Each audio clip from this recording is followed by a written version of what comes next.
توی این ویدیو میخوایم یه آموزش خیلی مهم و کاربردی داشته باشیم، پس تا انتهای ویدیو حتما همراه ما باشید.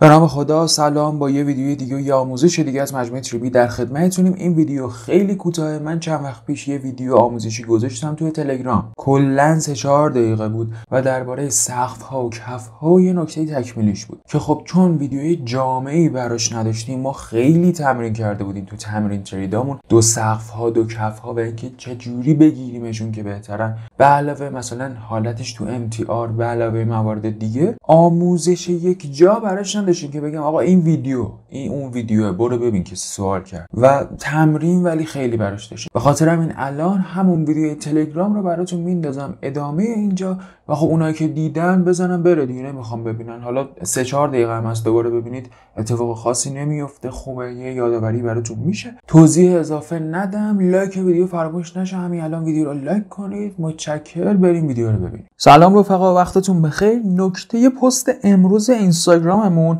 الگوی دو سقف بود که حالا اگر ندیدید حتما پست رو تماشا کنید. چی می‌خواستیم بگیم توی این ویدیو؟ ببینید، ما فرضاً یک روندی داریم این به این شکل. الگوی دو سقف داره میگه هر جا اینجوری دیدی 1 2 اینجا سل بزن. کاری نداره که آقا اینجا سعودی بودی. ما همین مثال رو میتونیم اینجوری هم بکشیم دیگه، درسته؟ 1 2. خب توی این حالت که این روند نزولی شد، فرقی نیست بین این دوتا، قطعا فرق دیگه. پس برای ما کدوم حالت معتبرتره، کدوم مهمتره، کدوم ریت بهتری رو داره؟ قطعا اینکه اینا بگیریم، اینکه قبلش یک روند نزولی رو داشته باشیم. حالا حالت برعکسش هم هست. بذارید من اینو پاک کنم. مثلا حالت سعودی، ما این رو بگیریم بهتره، 1 2 اینجا بای بگیریم بعد از برخورد دوم، یا بخوایم 1 2 اینجا سل رو بگیریم وقتی روندمون سعودیه. قطعا بخوایم بای رو بگیریم بهتره دیگه در جهت روند. قبلا همین نکته رو درباره MTR هم مثلا گفته بودیم. MTR چی بود؟ MTR این بود که مثلا ما یک کانالی داریم به این شکل، اینم خط کانالش، این بیاد بالا برگرده بره بالا، اینجا ما بای میگرفتیم. حالا این کی برای ما معتبر تره؟ این خودش معتبر هست، اما کی میتونه برای ما معتبر تر بشه؟ وقتی که این کانال ما در جهت یک حرکت سعودی باشه قبلش.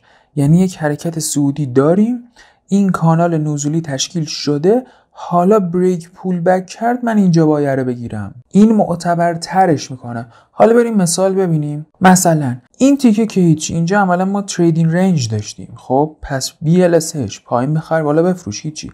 اما وقتی اینجا روند نزولیه، یه سقف دو سقف، نگاه کنید پین بار، بذارید پاک کنم مثلا اینجا رو دوباره، پین بار کی بار، چقدر تمیز این الگوی سکندلی رو برای ما ساخته روی این سقف قبلی.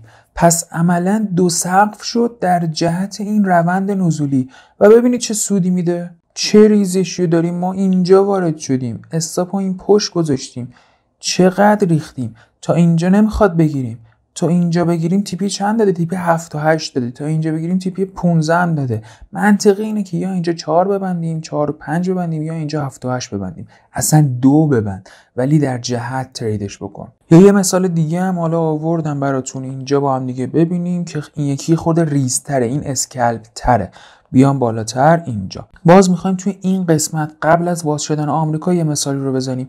اینجا نگاه کنید، اینوری کنم، یک روند نزولی رو داریم، یک کف دو کف. خب یه اینگلف خوب داریم میبینیم اینجا. اینجا بای بگیریم، استاپ میخوریم دیگه، چون خلاف جهت این روند اصلی ترید کردیم. اما وقتی چیکار بکنیم؟ این روند نزولی رو که تشخیص دادیم، این یک سقف میریزه برمیگرده سقف دوم، سیگنال بار کی بار، نقطه ورود، استاپ و تیپی که تا اینجا باز میبینید تیپی چند داده؟ 5 بیشتره. باز شما اصلا 2 رو بگیر اینجا. پس ببینید وقتی میگیم در جهت، منظورمون اینه. تو همه تیپس ها الان MTR مثال زدم، یا مثلا مثاله که الان با هم دیگه آموزشش رو داشتیم، الگوی دو سقف بود، الگوی دو کف بود. این خیلی میتونه بهتون کمک بکنه اگر روند اصلی رو تشخیص بدید. مخلصم. ارادت. خدا نگهدار.